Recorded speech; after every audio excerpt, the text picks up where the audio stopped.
So I think these are the kind of questions we have. Why is this applied in a blanket way? And then we come back to these statements like we want to get people off the bluff. And, you know, this bigger buffers moving people away. And we wonder, are these buffers intended to protect the environment? Or are they protected to control people's presence on the shoreline? You're here. Right. Which gets us really to what I think is a primary issue. Because above and beyond the hot button issue of environment versus property rights, or however you want to characterize it, this is a matter of public policy. And like any other public policy, it should be based on sound, fundamental principles of good policy. That being, you identify a problem and come up with a corresponding solution. And one of the things that's happened in the Critical Areas Ordinance, and it's happened with the Shoreline Master Program, is we aren't beginning really with a demonstrated problem that justifies this type of expansive regulation. And you don't have to excuse me, I'm just kind of going on here. But I want to make it clear that the buffers in this updated shoreline regulation are 5 times the previous. Here, here. So we're not talking about, well, we have a little problem here and we want to upgrade a little. We're going from 30 feet to 150 feet without anybody saying that we really have a problem here. In fact, ecology and staff has acknowledged that the condition of our shorelines is good and that it's sparsely populated. In fact, 70% of our shoreline parcels have already been developed. And what we're hearing is that the development in the remaining 30% is going to be so out of character with historic trends, is going to accelerate so dramatically that it's going to cause exponential harm beyond what we've witnessed over the past 50 years. And all this is going to occur with much stricter companion regulations, like the Growth Management Act, like increased controls on stormwater, clearing and grading, increased, they're going to control water allocation to the point where there could be a cap on development in Chimacum Creek. So we have to say to ourselves, at a time, I think, when nationally, statewide, and locally, we're all looking at the strains put on government by excessive spending. We're all looking at the limited resources. We're looking at really important programs that our government is there to provide for us are being sacrificed, yet programs like this go on that are going to be very complex and difficult and expensive to administer. We think that this is just bad, poor public policy. There's the old adage, if it ain't broke, don't fix it. Now, it ain't really broke from the standpoint of the condition of the shoreline.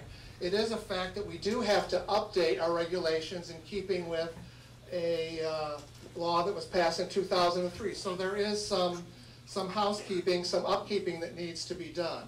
The question is, does it need 400 pages, 450 pages, and $700,000 worth of fixing? And because there's going to be no monitoring, or at least there's no money for any monitoring, we aren't even going to know if this is ultimately going to be successful or not. So that's one question to ask. Is this good public policy?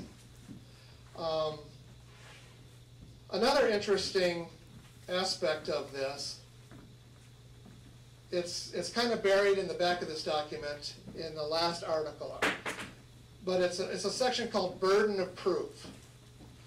And what that does is it places the burden on the applicant to show that they are complying with the regulations in the shoreline master program.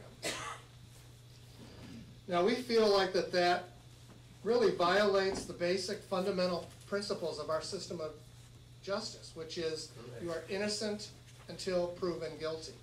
Right. And now, under this philosophy, the landowner is really has to prove his innocence when applying for a permit. He has to prove that he's not going to do harm in order to gain a permit. We think that that's screwy. Now, real quick, the problems with the regulations themselves are this increase in the buffer. It's a huge 5-fold increase. It is said that it's not going to affect existing uses much, but what is never mentioned are the costs of complying with the conditions that go along with maintaining existing uses. Or they say, well, you can get you can remodel your home. But what they don't mention is there are several conditions that you have to comply with, and these are all expensive.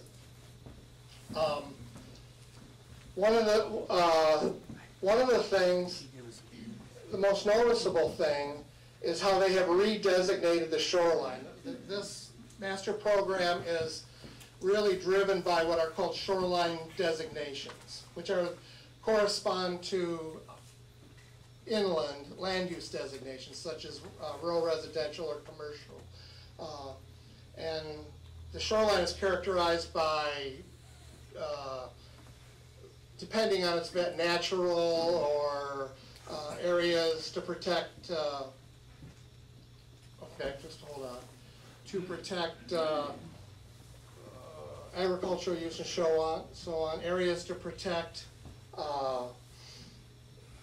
or to designate shoreline residential, and areas to protect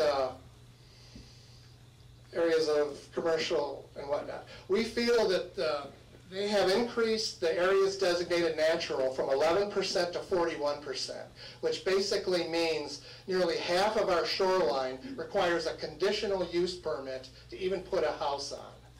And without going into the details, it creates a lot of extra conditional use permits, some of which the Planning Commission has addressed, but still, it just makes the whole process much more difficult for what has been up to now legally allowed uses. Now, one last thing, I hope to kind of, I got sidetracked a little bit, but just one of the things that I want to finish up on, and I'm going to take a couple extra minutes here. When we talk about assumptions of human impacts and facts, I was at the last Planning Commission meeting, and one of the things that I wondered about, but there's a section on vegetation removal, and I had always figured that just applied to the buffer, but it applies to the whole parcel.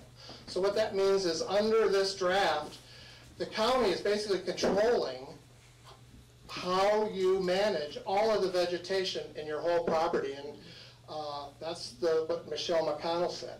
Now, and just to show you that I think some of the bias against human activity, there was a big deal about lawns. No, lawns are bad. We want to discourage lawns in the shoreline because they aren't native vegetation. Well, there wasn't really any investigation that, in fact, red fescue is a native plant and is a lawn that could be appropriate, number one. And number two, lawns are scientifically proven as excellent sources of filter strips for trapping various pollutants and runoffs there. I'm getting this thing though, so I hope to touch on some other issues as we go, but thank you, Larry.